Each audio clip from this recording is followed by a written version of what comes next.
एक समय की बात है, एक राज्य में एक प्रतापी राजा राज करता था। एक दिन उसके दरबार में एक विदेशी आगंतुक आया और उसने राजा को एक सुंदर पत्थर उपहार स्वरूप प्रदान किया। राजा वह पत्थर देख बहुत प्रसन्न हुआ। उसने उस पत्थर से भगवान विष्णु की प्रतिमा का निर्माण कर उसे राज्य के मंदिर में स्थापित करने का निर्णय लिया और प्रतिमा निर्माण का कार्य राज्य के महामंत्री को सौंप दिया। महामंत्री गांव के सर्वश्रेष्ठ मूर्तिकार के पास गया और उसे वह पत्थर देते हुए बोला, महाराज, मंदिर में भगवान विष्णु की प्रतिमा स्थापित करना चाहते हैं।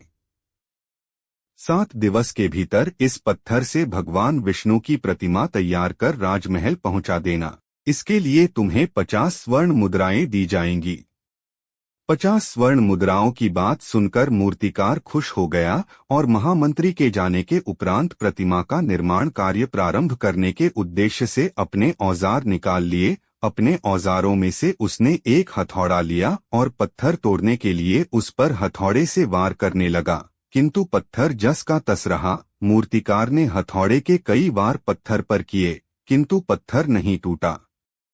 50 बार प्रयास करने के उपरांत मूर्तिकार ने अंतिम बार प्रयास करने के उद्देश्य से हथौड़ा उठाया, किंतु यह सोचकर हथौड़े पर प्रहार करने के पूर्व ही उसने हाथ खींच लिया कि जब 50 बार वार करने से पत्थर नहीं टूटा तो अब क्या टूटेगा। वह पत्थर लेकर वापस महामंत्री के पास गया और उसे यह कह वापस कर आया कि इस पत्थर को तोड़ना नामुमकिन है, इसलिए इससे भगवान विष्णु की प्रतिमा नहीं बन सकती। महामंत्री को राजा का आदेश हर स्थिति में पूर्ण करना था, इसलिए उसने भगवान विष्णु की प्रतिमा निर्मित करने का कार्य गांव के एक साधारण से मूर्तिकार को सौंप दिया। पत्थर लेकर मूर्तिकार ने महामंत्री के सामने ही उस पर हथौड़े से प्रहार किया और वह पत्थर एक बार में ही टूट गया। पत्थर टूटने के बाद मूर्तिकार प्रतिमा बनाने में जुट गया। इधर महामंत्री सोचने लगा कि काश पहले मूर्तिकार ने एक अंतिम प्रयास और किया होता तो सफल हो गया होता और 50 स्वर्ण मुद्राओं का हकदार बनता। मित्रों, हम भी अपने जीवन में ऐसी परिस्थितियों से दो चार होते रहते हैं।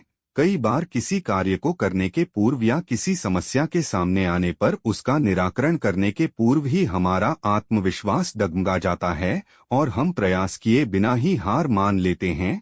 कई बार हम 1-2 प्रयास में असफलता मिलने पर आगे प्रयास करना छोड़ देते हैं, जबकि हो सकता है कि कुछ प्रयास और करने पर कार्य पूर्ण हो जाता या समस्या का समाधान हो जाता। यदि जीवन में सफलता प्राप्त करनी है तो बार बार असफल होने पर भी तब तक प्रयास करना नहीं छोड़ना चाहिए जब तक सफलता नहीं मिल जाती। क्या पता जिस प्रयास को करने के पूर्व हम हाथ खींच ले वही हमारा अंतिम प्रयास हो और उसमें हमें कामयाबी प्राप्त हो जाए।